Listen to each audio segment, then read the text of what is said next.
Abans d'anar a publicitat amb nosaltres, a l'altre cap de fil, estava jo crec que una de les persones que més ha lluitat pel canvi d'aquesta llei del menor.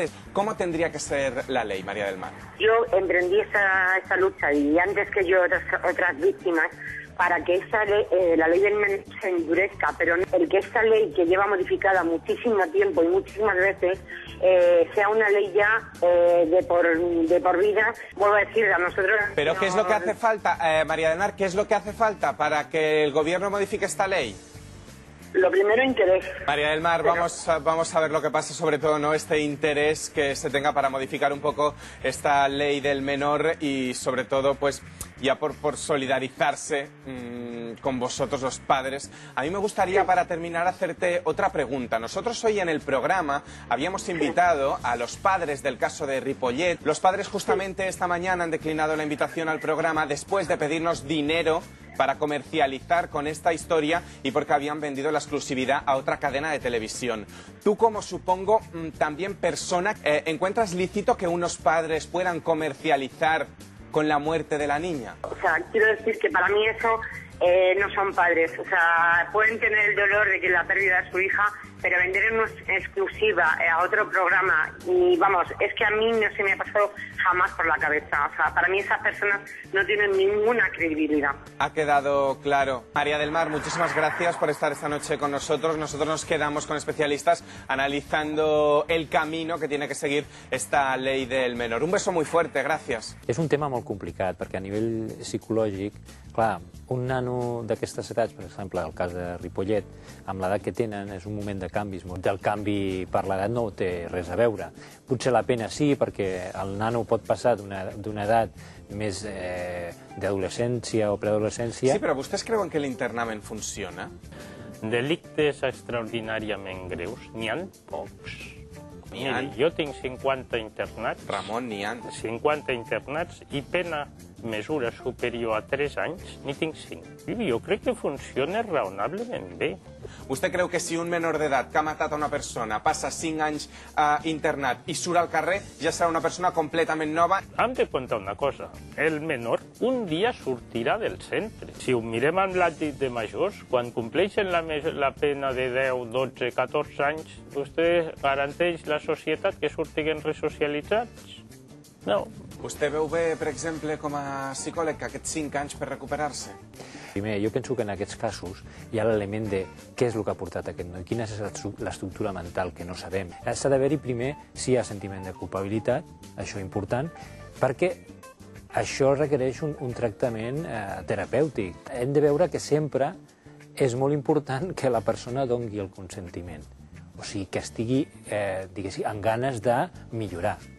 Si hi ha sentiment de culpabilitat, sí que possiblement hi ha la necessitat de fer un canvi personal. Si no es dona això, és molt impossible. Jo no dic que no s'hagi de fer alguna cosa, s'ha de fer alguna cosa, però el que vull deixar clar és que siguin 20, 30 anys, 10, 4, si la persona no està capacitada, el que ha delinquit, com per fer un tractament personal, és molt difícil que aquesta persona assumeixi que el que ha fet no és correcte. I molt breu, perquè estic fora de temps. Ramon, vostè com a magistrat, respongui'm en monosíl·labs, sisplau. Creu que la llei del menor avui a casa nostra està funcionant bé, sí o no? Sí, jo crec que sí. Creu que podria millorar?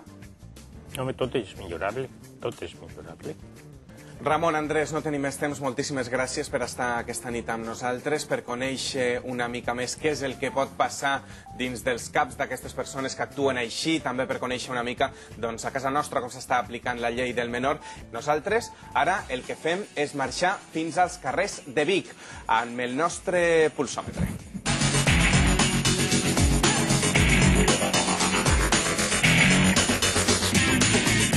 Companys, als carrers de Vic preguntarem com veuen el futur de la llengua catalana. Malament. Jo penso que es podria mantenir si tots fiquéssim de la nostra part. Que passa que si mica a mica ho vas... com més immigració i tot això i es va perdent i nosaltres ens integrem més en ells que no pas ells a nosaltres, doncs que s'acabaria perdent. El català, ara fa un any que parlo el català, però fa 2 anys i mig que visc aquí, en Vic. Difícil. Doncs degut a que és un país que sempre ve molta gent de fora, que a vegades a aquesta gent els costa parlar la nostra llengua, el nostre idioma, però bueno, que les institucions han de fer el màxim per integrar a la gent que no són d'aquí perquè aprenguin la llengua. Home, jo vull ser optimista i entre tots hi hem de posar-hi una mica de la nostra part perquè no la podem perdre. La llengua catalana és una llengua que està en perill. Alessandra Martín. Doncs aquesta nit tenim per analitzar aquest pulsòmetre, aquestes respostes al carrer, a l'Ivonne Griley, i ella és vocal d'Òmnium Cultural. És una associació que es dedica a la defensa de la llengua i la cultura catalana. Bona nit. Molt bona nit. La llengua catalana està en perill? Pot estar amb el mateix perill que qualsevol llengua viva, i jo creiem que en aquest moment a Catalunya no està en perill. Evidentment la llengua rep les seves amenaces i en funció de la història, en funció dels moments, aquestes amenaces són més grans o més petites. Sí, però per exemple el nostre pulsòmetre deien es parla més català a Girona, a Vic, que no a la ciutat de Barcelona. La ciutat de Barcelona, històricament, és la que ha tingut molta immigració i ara una altra vegada torna a tenir una nova onada d'immigració. Segurament el fenomen ciutadà, el fenomen metropolità, ciutat de Barcelona o àrea metropolitana, té una vida diferent que tot el que són les altres capitals de Catalunya. Per interès a Catalunya li convé molt aprendre català. Primer o segon, això ja és un altre tema i segurament depèn més de la seva elecció o del lloc on entra a treballar o de l'entorn on viu.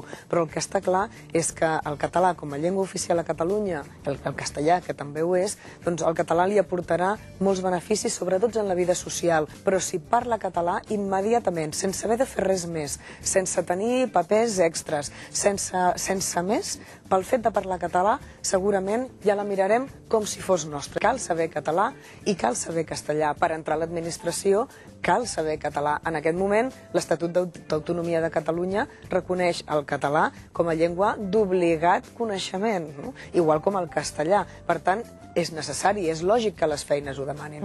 Però per viure a Catalunya es viu més bé sabent català? Evidentment que sí. La llengua catalana, evidentment, està en una segona condició de vitalitat a Catalunya pel fet que el castellà és una llengua forta internacionalment i és la llengua de l'estat espanyol. Però el que sí que és cert és que cal ajudes perquè el català segueixi viu.